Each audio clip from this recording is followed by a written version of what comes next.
मुझे कुछ करने लगी थी। ओके ओके चलो जी स्टार्ट करते हैं जी new chapter work energy power. तो देखो जिवें नाम है नाम तो ही क्लीयर है कि ये चैप्टर ਦੇ ਵਿੱਚ ਦੋ ਪਾਰਟਸ ਨੇ। वर्क एनर्जी मतलब सेम चीज़ ਹੁੰਦੀ है ਤੇ ਉਸ ਤੋਂ ਬਾਅਦ ਅਸੀਂ ਪਾਵਰ ਬਾਰੇ ਗੱਲ ਕਰਾਂਗੇ। ਠੀਕ ਹੈ ਜੀ ਤਾਂ ਸਭ ਤੋਂ ਪਹਿਲਾਂ ਅਸੀਂ ਵਰਕ ਬਾਰੇ ਸਮਝਦੇ ਹਾਂ ਵਰਕ ਕੀ ਹੁੰਦਾ ਹੈ। देखो 9th क्लास ਦੇ ਵਿੱਚ ਪੜ੍ਹ ਕੇ ਆਏ ਹੋ वर्क ਕੀ है it is a form of energy it is a form of energy. Work और कुछ नहीं हैगा वर्क की एक एनर्जी है ਜਿਹੜੀ ਕੀ ਹੈ ਅਸੀਂ ट्रांसफर करते हैं ਜਿਹੜੀ ਕੀ है ट्रांसफर की जाती है from one body to another to one body to another. जिवें ਅਸੀਂ कहिए भी एक ਸਾਡੇ ਕੋਲ ਇੱਕ ब्लॉक है इस ब्लॉक का कोई ना कोई मास m है इस ब्लॉक ते किसी परसन ने फोर्स लगाई तो ये ब्लॉक की है सरफेस ते मूव करदा करदा फॉर एग्जांपल इत्थे पहुंच गया। दैट मीनस बच्चे फोर्स लगाने का मतलब की है जिहड़ा भी परसन है उन्हें इस ब्लॉक को एनर्जी दी ये एनर्जी के नाल की है इस पोजीशन तो इस पोजीशन तक पहुंचा। दैट मीनस इस ब्लॉक ते की होया वर्क होया किसने कीता परसन ने कीता। दैट मीनस परसन की एनर्जी इस ब्लॉक दे विच की होगी ट्रांसफर होगी परसन की एनर्जी इस ब्लॉक दे विच की होगी ट्रांसफर होगी जिहदे करके उहदे कोले की आ गया मोशन आ गया। ठीक है जी तो वर्क की है work is a form of energy जिहदे विच की है ट्रांसफर हुंदी है मतलब एनर्जी ट्रांसफर हुंदी है from one body to another. जिहड़ा बच्चे वर्क है वर्क साडी लाइफ दे विच दो तरह का हुंदा है एक होंगे फिजिकल वर्क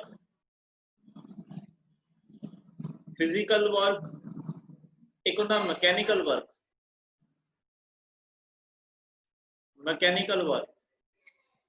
देखो फिजिकल वर्क मतलब मान लो तुम कहो जी असं सवेर तो लेके शाम तक एक्सरसाइज करने असी बहुत एनर्जी लगा रहे हैं असी वर्क कर रहे हैं है ना। तो देखो बच्चे अपने अकॉर्डिंग ये वर्क है बट साइंस इस वर्क नहीं मानती। अगर तुम सवेर तो लेके शाम तक मान लो एक जगह ते की है डंबल चुकी खड़े हो है ना 100 kg के तो तुम कहोगे असं बहुत ज़्यादा कि अज मान लो जाने कि वेट चक्या होया असी बहुत कम किया ये साडा फिजिकल वर्क है इनू की है साइंस वर्क नहीं मानती। मान लो तुम सिर के उपर की बहुत हैवी की है वेट चक्या होया है उन्होंने वेट में चक के तुम की है मतलब मूव कर रहे हो है ना तुम कहोगे असं बहुत वर्क किया बट साइंस फिर उसको भी की है वर्क नहीं मानती।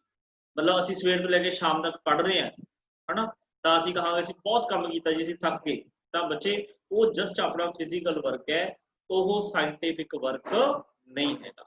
साइंटिफिक वर्क किहड़ा हुंदा है मैकेनिकल वर्क मैकेनिकल वर्क किहड़ा हुंदा है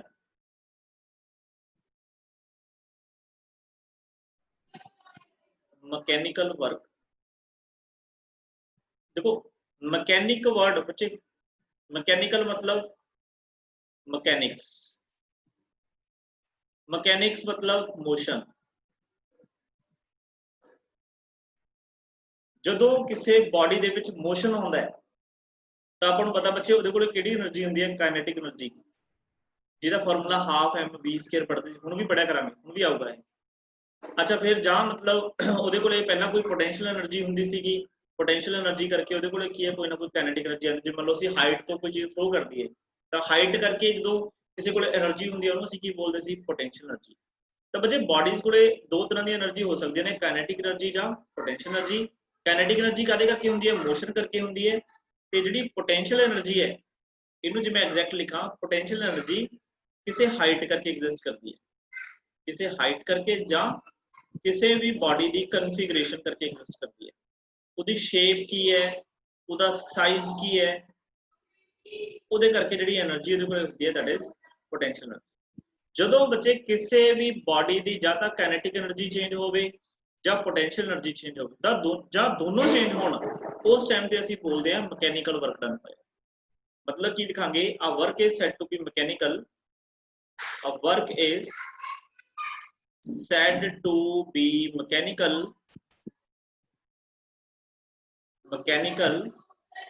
if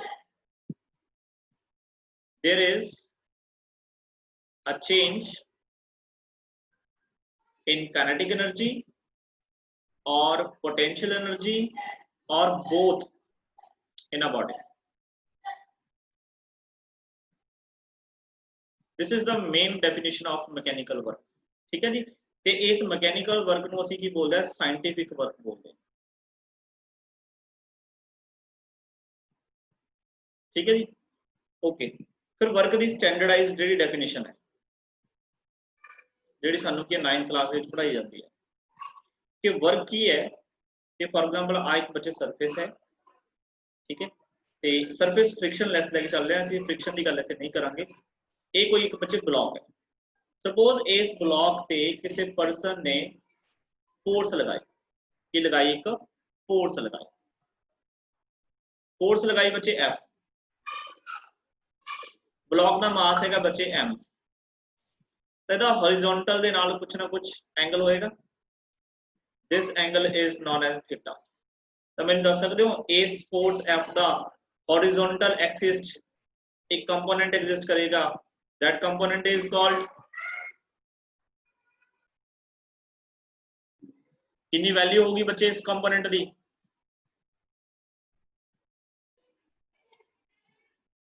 बोलो, F S cos theta। F cos theta, F S नहीं F cos theta। देखो बहुत बारी बच्चे ਆਪਾਂ कंपोनेंट डिवाइड कर ले ਤੇ ਇਸ ਦਾ ਇੱਕ ਜਿਹੜਾ परपेंडिकुलर कंपोनेंट होएगा like this is F sin theta। देखो किसी एंगल वास्ते ਤਾਂ लगा रहे हैं क्योंकि फिर ਅਸੀਂ ਕਿਸੇ ਵੀ एंगल ਤੇ ਲਾ ਸਕਦੇ ਨਾ, ਚਾਹੇ ਅਸੀਂ ਬਿਲਕੁਲ ਸਟ੍ਰੇਟ ਲਾਈਏ ਚਾਹੇ ਬਿਲਕੁਲ ਉੱਪਰ ਲਾਈਏ, ਤਾਂ ਮੈਂ ਕਿਸੇ एंगल ਵਾਸਤੇ ਰਿਲੇਸ਼ਨ ਬਣਾ ਰਿਹਾ ਵੀ ਜਿਵੇਂ ਦਾ ਵੀ ਸਾਡੇ ਕੋਲੇ एंगल ਹੋਊਗਾ ਅਸੀਂ ਵੈਲਿਊ ਪੁੱਟ ਕਰਾਂਗੇ, ਸਾਡੇ ਕੋਲੇ ਵਰਕ ਡਨ ਆ ਜਾਊਗਾ। अच्छा ਆਪਾਂ ਨੂੰ ਇਹ ਵੀ ਪਤਾ ਵੀ ਇਸ ਬਾਡੀ ਦਾ ਜਿਹੜਾ ਨੀਚੇ ਨੂੰ ਕੀ ਲੱਗੂਗਾ weight,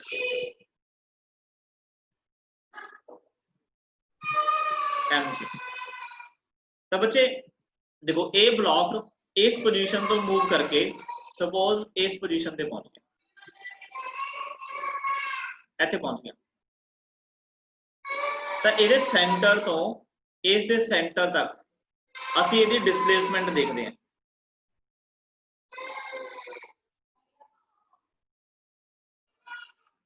ਇਹਦੀ ਅਸੀਂ ਕੀ ਦੇਖਾਂਗੇ, डिस्प्लेसमेंट।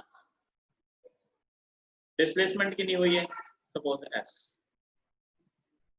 तो व्हाट इज वर्क, वर्क की है, तो वर्क इज इक्वल टू, देखो इस ब्लॉक ਨੂੰ इस साइड लेके जाने वास्ते फोर्स कितनी लगी है, that is F cos theta. तो क्या होगा जी, F cos थीटा, ਤੇ डिस्प्लेसमेंट कितनी हुई है, that is s। Work is equal to F S cos theta. ਤੇ cos थीटा ਕਦੋਂ ਹੁੰਦਾ ਸੀ ਬੱਚੇ, ਜਦੋਂ ਅਸੀਂ ਡਾਟ ਪ੍ਰੋਡਕਟ ਕਰਦੇ ਸੀ, a vector dot b vector which is equal to ਕੀ ਹੁੰਦਾ ਸੀ, ab cos theta, ab cos theta. तो वर्क इज इक्वल टू क्या आ जाएगा बच्चे, f वेक्टर डॉट s। तो इथों ਅਸੀਂ डिफाइन करते हैं वर्क ਨੂੰ, वर्क ਕੀ है, it is defined as the product of force मतलब f vector dot product लिख लो, defined as a dot product of f vector and displacement vector।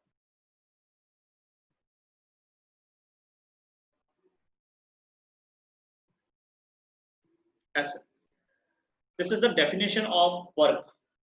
ठीक है जी, एक्चुअल ਦੇ ਵਿੱਚ ਬੱਚੇ ਜਿਹੜਾ वर्क है ना वो एक इनकम्प्लीट वर्क है, मतलब इनकम्प्लीट वर्ड है। मैं आगे जाके समझाऊंगा भी की मतलब है। ठीक है जी, ਤਾਂ ਚਾਹੇ ਤੁਸੀਂ ਇਹ ਵਾਲਾ ਫਾਰਮੂਲਾ ਤਾਂ ਯਾਦ ਰੱਖੋ, ਠੀਕ ਹੈ, ਚਾਹੇ ਇਹ ਯਾਦ ਰੱਖੋ। अच्छा देखो दो वैक्टर्स ਦੀ ਜਦੋਂ ਅਸੀਂ ਡਾਟ ਪ੍ਰੋਡਕਟ ਕਰਦੇ ਆ ਤਾਂ ਆਪਾਂ ਪੜਿਆ ਸੀਗਾ ਵੀ ਜਦੋਂ ਦੋ ਵੈਕਟਰਸ ਦੀ ਅਸੀਂ ਡਾਟ ਪ੍ਰੋਡਕਟ ਕਰਦੇ ਆ ਤਾਂ ਸਾਡੇ ਕੋਲ ਜਿਹੜੀ ਵੈਲਿਊ ਮਿਲਦੀ ਹੈ ਉਹਦਾ ਸਾਨੂੰ ਸਿਰਫ ਕੀ ਮਿਲਦਾ, ਮੈਗਨੀਟਿਊਡ ਮਿਲਦਾ ਹੈ, ਤੇ ਉਹਦੀ ਸਾਨੂੰ ਕੋਈ ਵੀ ਡਾਇਰੈਕਸ਼ਨ ਨਹੀਂ ਮਿਲਦੀ। ਇਹਦਾ ਮਤਲਬ ਡਾਟ ਪ੍ਰੋਡਕਟ ਦੇ ਨਾਲ ਹਮੇਸ਼ਾ ਜਿਹੜੀਆਂ ਕੁਆਂਟੀਟੀਆਂ ਜਿਹੜੀ ਮਿਲਦੀਆਂ ਨੇ ਉਹ ਕਿਹੜੀਆਂ ਹੁੰਦੀਆਂ ਨੇ, ਸਕੇਲਰ। ਤਾਂ ਬੱਚੇ ਜਿਹੜਾ ਵਰਕ ਹੈ, work is a scalar quantity, it is a scalar quantity. Work दी कोई डायरेक्शन नहीं होंगी, देखो वैसे भी सोच सकते हो work is a form of energy, energy दी कोई डायरेक्शन नहीं होंगी, इसे करके वर्क दी भी कोई डायरेक्शन नहीं है। तो work is a scalar quantity. Okay, तो वर्क का फार्मूला ਅਸੀਂ ਕੀ ਪੜਿਆ, that is F vector dot S vector. अच्छा बच्चे जे ਅਸੀਂ ਇਹਦੇ यूनिट्स ਦੀ ਗੱਲ ਕਰੀਏ, SI यूनिट, SI यूनिट बच्चे देखो फोर्स ਦੇ यूनिट ਕੀ ਹੁੰਦੇ ਨੇ ਨਿਊਟਨ, ਡਿਸਪਲੇਸਮੈਂਟ ਦੇ ਕੀ ਹੁੰਦੇ ਨੇ ਮੀਟਰ। ਤਾਂ ਨਿਊਟਨ ਮੀਟਰ ਕੀ ਨੇ यूनिट्स ਨੇ, ਜਾਂ ਇਹਨੂੰ ਕੰਬਾਈਨਡ ਫਾਰਮ ਦੇ ਵਿੱਚ ਅਸੀਂ ਬੋਲਦੇ ਨੇ ਜਾਊਲ। J ਕੀ ਹੈ ਸਿੰਬਲ ਹੈ ਜਾਊਲ। देखो एनर्जी ਦੇ यूनिट ਹੁੰਦੇ ਨੇ ਜਾਊਲ, ਤਾਂ ਵਰਕ ਦੇ यूनिट ਵੀ ਕੀ ਹੋਣਗੇ ਜਾਊਲ ਹੀ ਹੋਣਗੇ। ਤੇ ਜਿਹੜੇ ਦੇ CGS यूनिट ਨੇ ਬੱਚੇ, देखो फोर्स ਦੇ CGS यूनिट ਕੀ ਹੁੰਦੇ ਸੀ ਡਾਇਨ, ਤੇ ਮੀਟਰ ਦੇ ਕੀ ਹੋਣਗੇ ਸੈਂਟੀਮੀਟਰ। ਇਹਨੂੰ ਕੰਬਾਈਨਡ ਫਾਰਮ ਦੇ ਵਿੱਚ ਅਸੀਂ ਬੋਲਦੇ ਹਾਂ ਅਰਬ। ठीक है, थोड़ा जिहा होर डिटेल्स ਦੇ ਵਿੱਚ ਅਸੀਂ ਕੀ यूनिट्स ਨੂੰ ਪੜ੍ਹਦੇ ਹਾਂ। ਜਿਵੇਂ ਤੁਹਾਨੂੰ ਨਿਊਟਨਸ ਲਾਅ ਆਫ ਮੋਸ਼ਨ ਦੇ ਵਿੱਚ ਮੈਂ ਤੁਹਾਨੂੰ यूनिट्स ਕਰਾਈਆਂ ਸੀ, ਐਜ਼ ਇਟ ਇਜ਼ ਇਹਦੇ ਵਿੱਚ ਵੀ ਅਸੀਂ ਦੇਖਦੇ ਹਾਂ। ਜਿਹੜੀਆਂ ਬੱਚੇ यूनिट्स ਨੇ ਨਾ, ਉਹਨੂੰ ਅਸੀਂ ਦੋ ਕੈਟਾਗਰੀਜ਼ ਚ ਡਿਵਾਈਡ ਕਰਦੇ ਹਾਂ। ਤੁਸੀਂ ਕਹੋਗੇ ਕਿ SI ਇੱਕ CGS, ਨੋਟ ਠੀਕ ਹੈ, ਬਿਲਕੁਲ ਸਹੀ ਗੱਲ ਹੈ, ਪਰ ਦੋ ਮੇਨ ਜਿਹੜੇ ਪਾਰਟਸ ਡਿਵਾਈਡ ਕਰਦੇ ਆ ਉਹ ਹੈਗੇ ਨੇ, ਇੱਕ ਤਾਂ ਹੁੰਦੇ ਬੱਚੇ ਐਬਸੋਲੂਟ यूनिट्स, ਇਹਦੇ ਬਾਰੇ ਨੌਲੇਜ ਹੋਣੀ ਬਹੁਤ ਜ਼ਰੂਰੀ ਹੈ। ਐਬਸੋਲੂਟ यूनिट्स, ਇੱਕ ਹੁੰਦੇ ਨੇ ਬੱਚੇ ਗ੍ਰੈਵਿਟੇਸ਼ਨਲ यूनिट्स।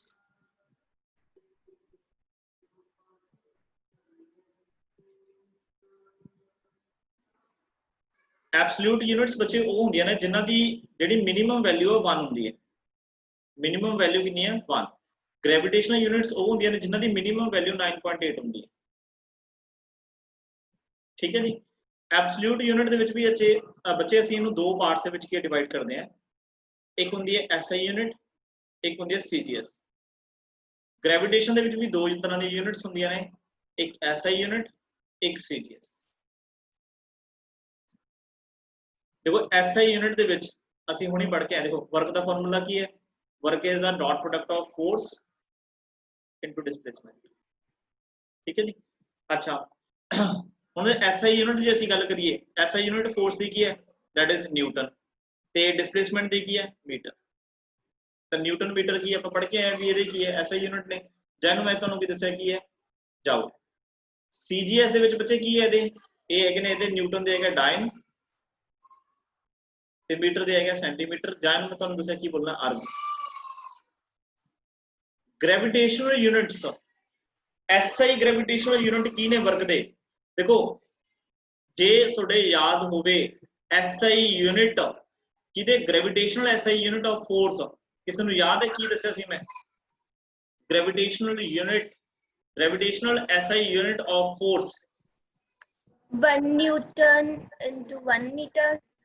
नहीं, gravitational unit that is बच्चे kgf, फोर्स ਦੇ ਕੀ ਹੁੰਦੇ ਨੇ kgf, किलोग्राम फोर्स।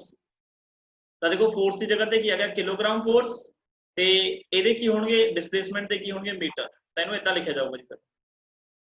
ठीक है। अच्छा CGS यूनिट ਕੀ ਦੱਸੇ ਸੀਗੇ, that is ग्राम फोर्स, ਨਾਲ ਕੀ ਆਊਗਾ सेंटीमीटर। फिर इन्हां च बच्चे रिलेशन ने, ਆਪਾਂ रिलेशन ड्राइव करने हैं, वो काफी इंपॉर्टेंट है। न्यूमेरिकल्स ਦੇ ਵਿੱਚ ਤੁਹਾਨੂੰ ਕੀ ਹੈ ਇਦਾਂ ਦਾ ਹੀ एक ਜਿਹੜਾ ਕੀ ਹੈ ਕੰਮ ਆਇਆ ਕਰੂਗਾ। ठीक है, ਉੱਥੇ यूनिट ਸਭ ਤੋਂ ਜ਼ਿਆਦਾ इंपॉर्टेंट ਹੋਣਗੇ। चलो ਅਸੀਂ ਪਹਿਲਾਂ ਹੁਣ डिफाइन करते हैं। डिफाइन 1 जाउल, ਜਾਂ ਅਸੀਂ ਕਹਿ ਸਕਦੇ ਹਾਂ 1 newton metre.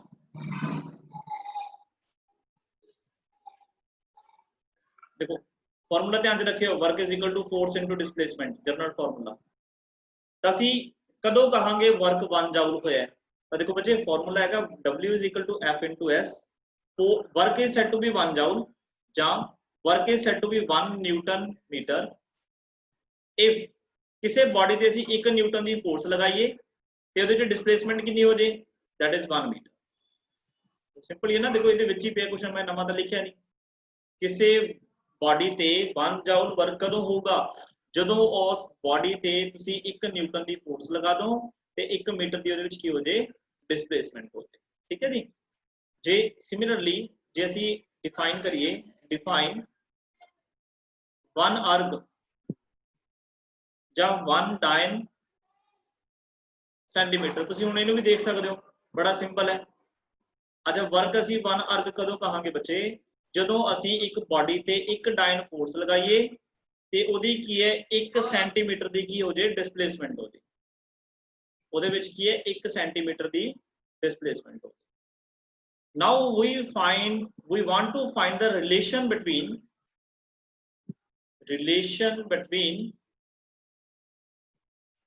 1 joule and 1 arc। 1 joule ਤੇ 1 arc ਦੇ ਵਿੱਚ ਕੀ ਰਿਲੇਸ਼ਨ ਹੈ, ਇਹ ਕੀ ਹੈ ਜਿਹੜਾ ਸਕੂਲ ਦੇ ਵਿੱਚ ਕੀ ਪੇਪਰ ਹੁੰਦੇ ਨੇ ਉਹਦੇ ਵਿੱਚ ਕੀ ਛੋਟਾ ਜਿਹਾ ਰਿਲੇਸ਼ਨ 2 ਨੰਬਰ ਦੇ ਵਿੱਚ ਪੁੱਛ ਲਾਂਦੇ ਨੇ ਜਾਂ 1 ਨੰਬਰ ਦੇ ਵਿੱਚ MCQ ਆ ਜਾਂਦਾ। ਤਾਂ ਦੇਖੋ ਬੱਚੇ ਅਸੀਂ 1 joule ਤੇ 1 arc ਦੇ ਵਿੱਚ ਕੀ ਰਿਲੇਸ਼ਨ ਡਰਾਈਵ ਕਰਨਾ ਹੈ। joule ਕੀ ਦੀ ਯੂਨਿਟ ਹੈ, SI ਸਿਸਟਮ ਦੀ ਯੂਨਿਟ ਹੈ। arc ਕਿਹੜੀ ਹੈ, CGS, ਮਤਲਬ ਅਸੀਂ SI ਤੇ CGS ਦੇ ਵਿੱਚ ਕੀ ਰਿਲੇਸ਼ਨ ਡਰਾਈਵ ਕਰਨਾ ਬੜਾ ਸਿੰਪਲ ਹੈ, ਤੁਹਾਨੂੰ ਸਾਰਿਆਂ ਨੂੰ ਆਉਂਦਾ ਹੋਊਗਾ ਕਿ 1 joule ਦਾ ਮਤਲਬ ਕੀ ਹੈ 1 ਨਿਊਟਨ 1 ਮੀਟਰ, ਤੇ ਨਿਊਟਨ ਨੂੰ ਕਾਜ ਕਨਵਰਟ ਕਰਨਾ ਸੀ ਡਾਇਨ ਚ, ਤਾਂ 1 ਨਿਊਟਨ ਚ ਕਿੰਨੀਆਂ ਡਾਇਨਸ ਹੁੰਦੇ ਨੇ ਬੱਚੇ 10 ਦੀ ਪਾਵਰ 5, ਤੇ 1 ਮੀਟਰ ਚ ਕਿੰਨੇ ਸੈਂਟੀਮੀਟਰ ਹੁੰਦੇ ਨੇ, that is 100 ਸੈਂਟੀਮੀਟਰ। ਇਹਦਾ ਮਤਲਬ 1 joule is equal to ਕਿੰਨਾ ਆ ਗਿਆ ਬੱਚੇ 10 ਦੀ ਪਾਵਰ 7। ਦੇਖੋ ਡਾਇਨ ਸੈਂਟੀਮੀਟਰ ਬਚ ਗਿਆ ਨਾ, ਤੇ ਡਾਇਨ ਸੈਂਟੀਮੀਟਰ ਨੂੰ ਮੈਂ ਕੀ ਬੋਲਿਆ ਸੀ arc, that means ਕੀ ਆ ਗਿਆ 1 joule is equal to 10 the power 7 arc, or we can say that 1 arc is equal to 10 the power -7 joule। ਦੇਖੋ ਜੀ ਕਲੀਅਰ ਹੈ ਨਾ, ਮੈਨੂੰ ਲੱਗਦਾ ਨਹੀਂ ਕਿਸੇ ਦਾ ਕੋਈ ਡਾਊਟ ਹੋਣਾ ਚਾਹੀਦਾ ਹੈ। sir okay now next ਅਸੀਂ define ਕਰਨਾ ਹੈ, define 1 kgf मीटर। एक ही है, ये भी SI यूनिट है, बट केड़ी यूनिट है, एक ग्रेविटेशनल SI यूनिट है work the, gravitational SI unit of work. तो देखो किवें डिफाइन करांगे 1 kgf मीटर कदों बोलांगे वर्क होएगा ਜਦੋਂ 1 kgf ਦੀ ਫੋਰਸ ਲੱਗੇਗੀ ਤੇ ਉਹਦੇ ਨਾਲ 1 ਮੀਟਰ ਦੀ ਕੀ ਹੋਵੇ डिस्प्लेसमेंट। अच्छा अगर मैं ਤੁਹਾਨੂੰ ਕਹਾਂ डिफाइन 1 ग्राम फोर्स सेंटीमीटर, एक ही है एक ग्रेविटेशनल CGS यूनिट है, तो 1 ग्राम फोर्स सेंटीमीटर कदों बोलोगे वर्क होएगा ਜਦੋਂ 1 ग्राम फोर्स बॉडी ਤੇ ਲੱਗੇ ਤੇ ਉਹਦੀ डिस्प्लेसमेंट ਕਿੰਨੀ ਹੋਵੇ, that is 1 metre.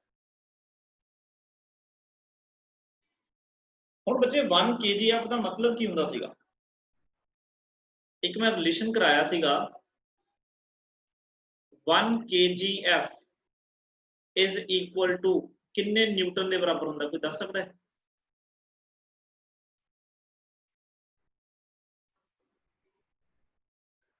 One kgf 9.8। Very good, that is 9.8। बहुत अच्छे। मतलब बच्चे सुनो जो कितने लिखा हुआ है ना न्यूमेरिकल, मान लो कोई तुम न्यूमेरिकल देता हुआ तो सुनो कहता है जी फोर्स है वो 10 kgf है। 9th क्लास में बहुत सारी एग्जांपल है जिन्हें जो फोर्स हमें देती होंगी है, बच्चे को ये लगता होंगे भी मास है, मास नहीं है, दिस इज द फोर्स क्योंकि kgf है। तो तुसी की करोगे 1 kgf की वैल्यू कितनी 9.8 है, मतलब 10 into 9.8 तो 98 by 10 कैंसिल करोगे, ਇਹਦਾ मतलब ਤੁਹਾਨੂੰ 98 न्यूटन की फोर्स दी हुई है। ओके सिमिलरली मैं दसो 1 gf कितने डायन के बराबर होता है? 980 न्यूटन डाइन 980 980 डाइन। जिन्हां दे बच्चे रिलेशन नहीं याद आएगा वो इनू याद कर लो।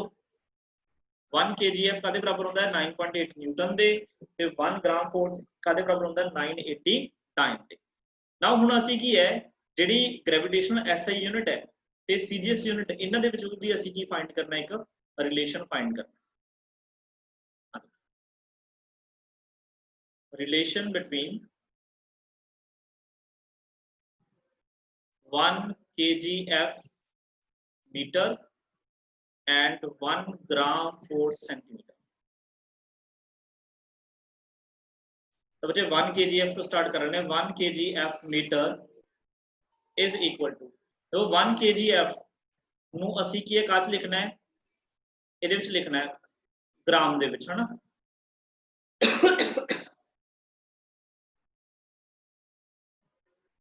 चलो 1 kgf ਇਹਦਾ ਨਾ ਆਪਾਂ ਪਹਿਲਾਂ ਨਿਊਟਨ ਨਾਲ ਰਿਲੇਸ਼ਨ ਬਣਾ ਲੈਣੇ,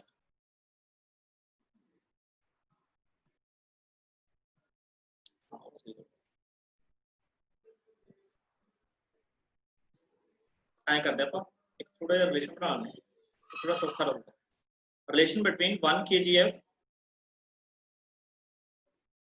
and न्यूटन मीटर। ऐ कर लो देखो 1 kgf बच्चे कितने न्यूटन के बराबर होंगे, आपको पढ़ा 9.8 न्यूटन ते मीटर का की आ गया मीटर। ਇਹਦਾ मतलब मैं कह सकता है कि ਜਿਹੜਾ 1 kgfm है वो किहदे बराबर होंदा है 9.8 न्यूटन मीटर के बराबर। मतलब अगर बच्चे ਤੁਹਾਨੂੰ ग्रेविटेशनल यूनिट ਦੇ ਵਿੱਚ ਤੁਹਾਨੂੰ वर्क की वैल्यू देती ਤੇ ਤੁਸੀਂ ਉਹ वर्क ਨੂੰ SI सिस्टम ਚ कन्वर्ट करना है, एब्सोल्यूट यूनिट ਚ कन्वर्ट करना है। मान लो ਤੁਹਾਨੂੰ कहा भी किसी बॉडी ते 40 kgf मीटर वर्क होया तो ਤੁਹਾਨੂੰ ਪੁੱਛਣ ਵੀ ਉਹ ਨਿਊਟਨ ਚ ਕਿੰਨਾ ਹੋਇਆ ਤਾਂ ਤੁਸੀਂ ਜਸਟ ਕੀ ਕਰਨਾ ਹੈ 40 ਇਨਟੂ ਜਿਹੜੀ ਆ ਸਾਰੀ ਟਰਮ ਹੈ ਇਹ ਆਪਾਂ ਨੂੰ ਪਤਾ ਕਾਦੇ ਬਰਾਬਰ ਹੁੰਦੀ ਹੈ 9.8 न्यूटन मीटर। ਤੇ न्यूटन मीटर ਕੀ ਹੈ ਐਸਆਈ यूनिट ने ਕਿਹਦੀ ਐਬਸੋल्यूट यूनिट ने। ਇਹਨੂੰ ਇਹਦੇ ਨਾਲ ਮਲਟੀਪਲਾਈ ਕਰੋ ਤਾਂ ਕਿੰਨਾ ਆ ਗਿਆ ਜੀ 8 ਚੌਕਾ 32 9 ਚੌਕਾ 36 ਤੇ 3 39 न्यूटन मीटर मतलब कितना आ गया 392 जाओ सिंपल। सिमिलरली जे आप रिलेशन देखिए relation between 1 gram force centimeter and 9 centimeter। देखो 1 gf centimetre is equal to बच्चे अपन पता 980 डाइन सेंटीमीटर होता है। ठीक है जी, दिस इज द रिलेशन। ਇਹਦਾ मतलब ਤੁਸੀਂ ਕੀ ਹੈ ग्रेविटेशनल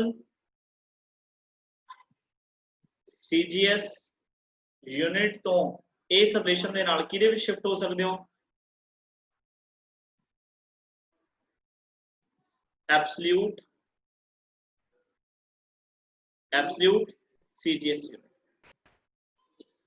तो ये कुछ रिलेशंस ने ਜਿਹੜੇ ਤੁਸੀਂ ਕੀ ਹੈ ਧਿਆਨ ਦੇ ਵਿੱਚ ਰੱਖਣੇ। रट्टाफिकेशन नहीं लानी हैगी, ठीक है, रट्टाफिकेशन लाओगे फिर कंफ्यूज हो जाओगे। सिंपल, ठीक है जी, क्लियर है बच्चे सारे ਨੂੰ? Yes, sir.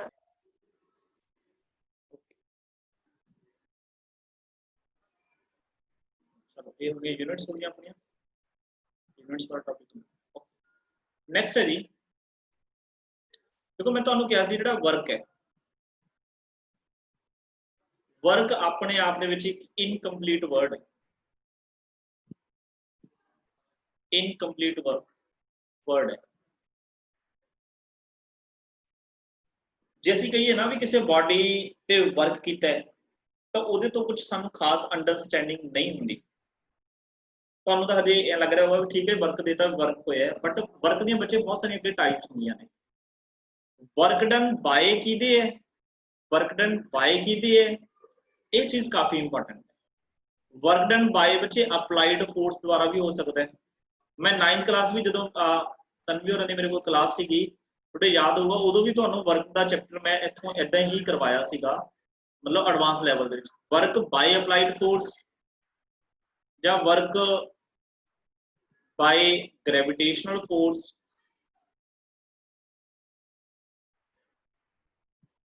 ठीक है जी, जब वर्क बाय फ्रिक्शन फोर्स या work by conservative force non conservative force. तो बच्चे ये सब तो ज्यादा इंपॉर्टेंट है भी वर्क असी किहदे द्वारा देख रहे हैं। असी देखांगे इहो जिहा एग्जांपल्स देखांगे कि एक बॉडी ते वर्क हो भी रहा होगा ते वर्क नहीं भी हो रहा होगा। मतलब जिद्दां असी अप्लाइड फोर्स के अकॉर्डिंग देखांगे तां उस बॉडी दे विच वर्क हो रहा है। अगर असी ग्रेविटेशनल फोर्स द्वारा देखांगे तो वर्क नहीं हो रहा। हुण तुसीं मेरी गल्लां सुन के कंफ्यूज हो रहे हो भी पता नहीं सर की बोली जांदे ने। मैं तुहानूं एग्जांपल देऊंगा, एग्जाम्पल मैं दूंगा, बट ਉਹਦੇ ਲਈ ਤੁਸੀਂ दिमाग ਦੇ ਵਿੱਚ ਪਹਿਲਾਂ ਇਹ ਗੱਲ ਬਿਠਾਓ ਕਿ ਅਸੀਂ ਇਕੱਲਾ ਵਰਕ ਨਹੀਂ ਦੇਖਣਾ, ਅਸੀਂ ਵਰਕ ਡਨ ਕਿਸ ਦੇ ਦੁਆਰਾ ਹੋ ਰਿਹਾ ਹੈ ਇਹ ਸਾਡੇ ਲਈ ਜ਼ਿਆਦਾ ਇੰਪੋਰਟੈਂਟ। ਠੀਕ ਹੈ ਜੀ, ਚਲੋ ਜਿਹੜਾ ਬੱਚੇ ਵਰਕ ਹੈ ਨਾ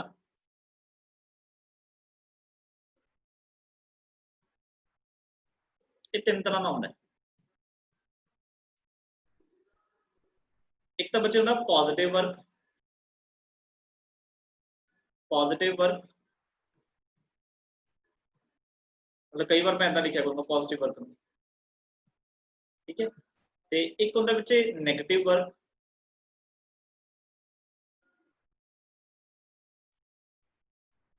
ਨੈਗੇਟਿਵ ਨੂੰ ਮੈਂ ਕਈ ਵਾਰ ਇਦਾਂ ਲਿਖਦਾ ਹੁੰਦਾ, ਤੇ ਇੱਕ ਹੁੰਦਾ ਜ਼ੀਰੋ ਵਰਕ, ਇਹਨੂੰ ਇਦਾਂ ਲਿਖਣਾ ਪਊ। ਤਾਂ ਪੋਜ਼ਿਟਿਵ ਵਰਕ ਬੱਚੇ ਕੀ ਹੈ, ਪੋਜ਼ਿਟਿਵ ਵਰਕ ਬੱਚੇ ਉਦੋਂ ਹੋਏਗਾ, ਦੇਖੋ ਮੇਨ ਧਿਆਨ ਚ ਰੱਖਿਓ ਜਿਹੜਾ ਵਰਕ ਡਨ ਦਾ ਫਾਰਮੂਲਾ ਹੈ ਉਹ ਹੈਗਾ FS cos ਥੀਟਾ। ਜੇ ਡਾਟ ਪ੍ਰੋਡਕਟ ਹਟਾ ਦੀ ਤਾਂ ਆਪਣੇ ਕੋਲ ਇਹ ਹੈ ਨਾ,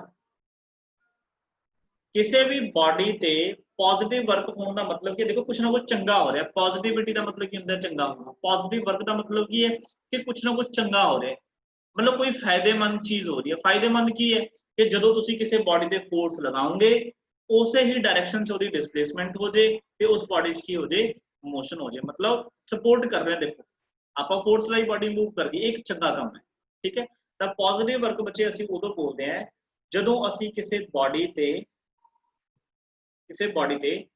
जिस डायरेक्शन वाल फोर्स लगाइए उस डायरेक्शन वाल ही जेड़ा की है डिस्प्लेसमेंट हो, जिस डायरेक्शन वाल तुसी फोर्स लगाओ उस डायरेक्शन वाले ही की हो जाए, वर्क हो जाए, उन्होंने ਅਸੀਂ पॉजिटिव वर्क बोलते हैं, ठीक है। ये तो बिल्कुल की है सिंपल केस हो गया।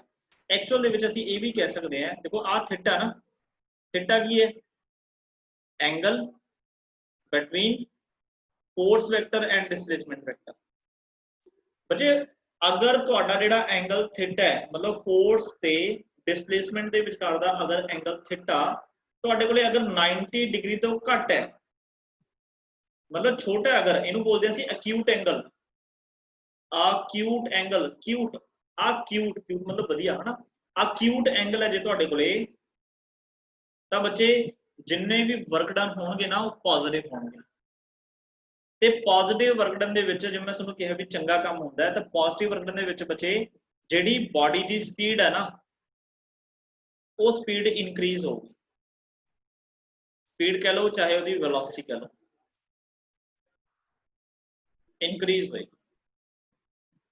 ਹੁਣ ਜਿਵੇਂ ਦੇਖੋ ਤੁਸੀਂ ਬਾਡੀ ਤੇ ਫੋਰਸ ਲਗਾਈ, ਉਸੇ ਸਾਈਡ ਹੀ ਰੁੜਨ ਲੱਗੀ, ਇਹਦਾ ਮਤਲਬ ਉਹਦੀ वेलोसिटी ਵੱਧ ਗਈ।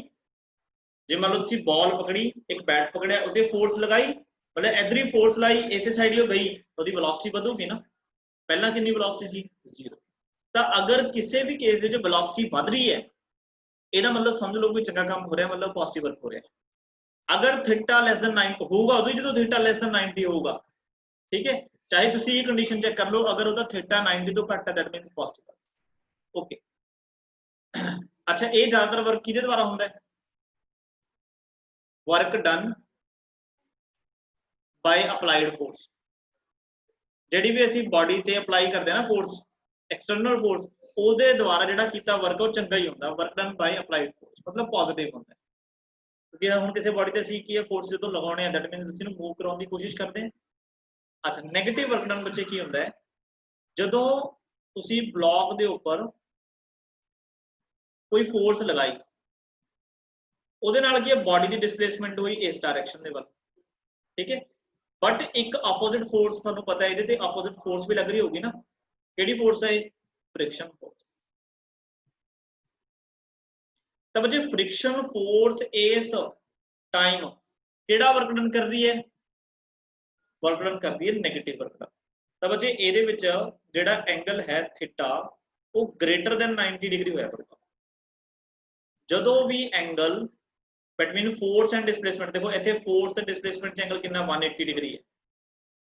ਜਦੋਂ भी फोर्स ਤੇ डिस्प्लेसमेंट ਦੇ ਵਿੱਚ एंगल 90 ਤੋਂ ਵੱਡਾ ਹੋ ਜੇ, मतलब ਇਹਨੂੰ ਅਸੀਂ ਕੀ ਬੋਲਦੇ ਹਾਂ, obtuse एंगल। तो उस टाइम ते बच्चे जेड़ा वर्क डन हुंदा वो नेगेटिव वर्क डन हुंदा है। ते ਇਹਦੇ ਵਿੱਚ ਜਿਹੜੀ ਕੀ है वेलोसिटी कह लो ਜਾਂ स्पीड ਤੁਸੀਂ कह लो वो डिक्रीज होगी। देखो ਜਿਹੜੀ फ्रिक्शन फोर्स है वो वेलोसिटी ਨੂੰ डिक्रीज ਕਰਨ ਦੀ कोशिश करती है ना। ਹੁਣ ਮੰਨ ਲਓ ਤੁਸੀਂ ਤਾਂ ਦੇਖੋ ਕੀ ਕੀਤਾ, ਤੁਸੀਂ ਤਾਂ फोर्स लाई, देखो मैं ਤੁਹਾਡੀ फोर्स ਦੇ ਜਿਹੜੀ ਆਪਣੀ एक्सटर्नल फोर्स ਸੀ, ਇਹਦੇ ਕਰਕੇ ਤਾਂ ਆਪਾਂ वर्क डन ਇਹ ਦੇਖ ਹੀ ਰਹੇ, ਕਿਹਦੇ ਕਰਕੇ ਦੇਖ ਰਹੇ, फ्रिक्शन ਕਰਕੇ। ਤੁਸੀਂ फोर्स लाई, बॉडी मूव कर गई, बट सरफेस ਦਾ फ्रिक्शन ਉਹਨੂੰ ਕੀ ਕਰ ਰਿਹਾ, ਉਹਨੂੰ ਰਿਡਿਊਸ ਕਰਨ ਦੀ ਕੋਸ਼ਿਸ਼ ਕਰ ਰਿਹਾ, ਉਹਨੂੰ ਡਿਕਰੀਜ਼ ਕਰਨ ਦੀ ਕੋਸ਼ਿਸ਼ ਕਰ ਰਿਹਾ, ਉਹਦੀ ਵੈਲੋਸਿਟੀ ਨੂੰ ਘਟਾਉਣ ਦੀ ਕੋਸ਼ਿਸ਼ ਕਰ ਰਿਹਾ। ਇਹਦਾ ਮਤਲਬ ਜਿਹੜੀ ਫ੍ਰਿਕਸ਼ਨ ਹੈ ਉਹ ਕਿਹੜਾ ਵਰਕ ਕਰ ਰਹੀ ਹੈ, ਉਹ ਨੈਗੇਟਿਵ ਵਰਕ ਕਰ ਰਹੀ ਹੈ, ਠੀਕ ਹੈ ਜੀ। ਜਿਵੇਂ ਇਹਦੇ ਵਿੱਚ ਐਗਜ਼ਾਮਪਲ ਮੈਂ ਲਿਖਾਈ ਦਿੱਤੀ, work done by friction force is negative, okay. ਉਸ ਤੋਂ ਬਾਅਦ ਜ਼ੀਰੋ ਵਰਕ ਡਨ। ਬੱਚੇ ਅਗਰ ਥੀਟਾ ਤੁਹਾਡੇ ਕੋਲੇ 90 ਡਿਗਰੀ ਹੋਵੇ, ਥੀਟਾ ਕਿੰਨਾ ਹੋਵੇ 90 ਡਿਗਰੀ, ਜਾਂ ਅਸੀਂ ਕਹਿ ਦਈਏ ਫੋਰਸ ਹੀ ਬੋਡੀ ਤੇ ਅਪਲਾਈ ਨਹੀਂ ਕੀਤੀ, ਜਾਂ ਅਸੀਂ ਕਹਿ ਦਈਏ ਬੋਡੀ ਤੇ ਫੋਰਸ ਤਾਂ ਅਪਲਾਈ ਕੀਤੀ ਹੈ ਬਟ ਉਹਦੇ ਵਿੱਚ ਕੋਈ ਡਿਸਪਲੇਸਮੈਂਟ ਹੀ ਨਹੀਂ ਹੋਈ, ਜਾਂ ਅਸੀਂ ਕਹਿ ਦਈਏ ਉਹਦੀ ਜਿਹੜੀ ਸਪੀਡ ਹੈ, ਉਹਦੀ ਜਿਹੜੀ ਸਪੀਡ ਹੈ ਜਾਂ ਉਹਦੀ ਜਿਹੜੀ ਵੈਲੋਸਿਟੀ ਹੈ ਉਹ ਕੀ ਹੈ, ਚੇਂਜ ਹੀ ਨਹੀਂ ਹੋਈ, ਡਸ ਨਾਟ ਚੇਂਜ, ਤਾਂ ਇਹਨਾਂ ਸਾਰੇ ਕੇਸਿਸ ਦੇ ਵਿੱਚ ਜਿਹੜਾ ਵਰਕ ਡਨ ਕੀਤਾ ਹੋਇਆ ਹੈ ਉਹ ਕਿਹੜਾ ਹੋਊਗਾ, ਜ਼ੀਰੋ ਵਰਕ ਡਨ। ਤਾਂ ਕਿਹੜਾ ਵਰਕ ਡਨ ਹੋਊਗਾ, ਜ਼ੀਰੋ ਵਰਕ ਡਨ। ਠੀਕ ਹੈ ਜੀ। ਥੀਟਾ ਦੀ ਪਹਿਚਾਨ ਹੋਣੀ ਜ਼ਰੂਰੀ ਹੈ। Theta is the force sorry angle between force and displacement. ਹੁਣ ਫੋਰਸ ਕਿਹੜੀ ਹੈ, ਉਹ ਅਪਲਾਈਡ ਫੋਰਸ ਹੈ, ਉਹ ਫ੍ਰਿਕਸ਼ਨ ਫੋਰਸ ਹੈ, ਉਹ ਗ੍ਰੈਵਿਟੇਸ਼ਨਲ ਫੋਰਸ ਹੈ, ਕਿਹੜੀ ਫੋਰਸ ਹੈ ਇਹ ਅਸੀਂ ਮਤਲਬ ਯਾਨੀ ਕਿ ਦੇਖਾਂਗੇ ਜਦੋਂ ਅਸੀਂ ਵਰਕ ਕੈਲਕੂਲੇਟ ਕਰਾਂਗੇ। ਠੀਕ ਹੈ ਜੀ। ਤਾਂ ਪੋਜ਼ਿਟਿਵ ਵਰਕ ਦੇ ਵਿੱਚ ਵੈਲੋਸਿਟੀ ਵੱਧਦੀ ਹੈ, ਮਤਲਬ ਸਪੀਡ ਵੱਧਦੀ ਹੈ, ਕਦੋਂ ਹੋਊਗਾ, ਜਦੋਂ ਥੀਟਾ ਲੈਸ ਦੈਨ 90 ਹੋਊਗਾ। ਨੈਗੇਟਿਵ ਵਰਕ ਡਨ ਦੇ ਵਿੱਚ ਜਿਹੜੀ ਸਪੀਡ ਹੈ ਜਾਂ ਵੈਲੋਸਿਟੀ ਉਹ ਘਟਦੀ ਹੈ। ਠੀਕ ਹੈ, ਮਤਲਬ ਨੈਗੇਟਿਵ, ਮਤਲਬ ਕੁਝ ਨਾ ਕੁਝ ਨੈਗੇਟਿਵਿਟੀ ਆ ਰਹੀ ਹੈ, ਘਟਾਉਣ ਦੀ ਕੋਸ਼ਿਸ਼ ਕਰਦੇ ਆ, ਤਾਂ ਥੀਟਾ ਕੀ ਹੁੰਦਾ, ਗ੍ਰੇਟਰ ਦੈਨ 90। ਅੱਛਾ, ਜ਼ੀਰੋ ਵਰਕ ਦਾ ਮਤਲਬ ਜਦੋਂ ਥੀਟਾ 90 ਹੋਵੇ ਜਾਂ ਕੋਈ ਫੋਰਸ ਹੀ ਨਾ ਤੁਸੀਂ ਲਾਓ, ਮੰਨ ਲਓ ਹੁਣ ਐਜ਼ ਇਟ ਇਜ਼ ਮੈਂ ਬੈਠਾ ਤਾਂ ਮੈਂ ਕੋਈ ਫੋਰਸ ਲਾ ਰਿਹਾ, ਠੀਕ ਹੈ, ਤਾਂ ਵਰਕ ਡਨ ਮੇਰਾ ਕਿੰਨਾ ਹੈ, ਜ਼ੀਰੋ। ਤੁਹਾਡਾ ਵਰਕ ਡਨ ਕਿੰਨਾ ਹੈ, ਜ਼ੀਰੋ। ਤੁਸੀਂ ਮੂਵ ਹੀ ਨਹੀਂ ਕਰਦੇ, ਤੁਹਾਡੀ ਡਿਸਪਲੇਸਮੈਂਟ ਜ਼ੀਰੋ, ਤਾਂ ਤੁਹਾਡਾ ਵਰਕ ਡਨ ਕਿੰਨਾ ਹੈ, ਜ਼ੀਰੋ। ਇਸੇ ਕਰਕੇ ਨਾ ਆਪਣੀ ਸਪੀਡ ਚੇਂਜ ਹੋ ਰਹੀ ਹੈ ਨਾ ਆਪਣੀ ਵੈਲੋਸਿਟੀ ਚੇਂਜ ਹੋ ਰਹੀ ਹੈ। Is it clear to all? Yes, sir. Yes. Okay. हाँ जी, Niharik and Shukraman clear? Yes, sir. Okay, चलो मैं लिंक दोबारा सेंड करदा, ठीक है, फिर ਅਸੀਂ ਅੱਗੇ ਚੱਲਦੇ ਹਾਂ।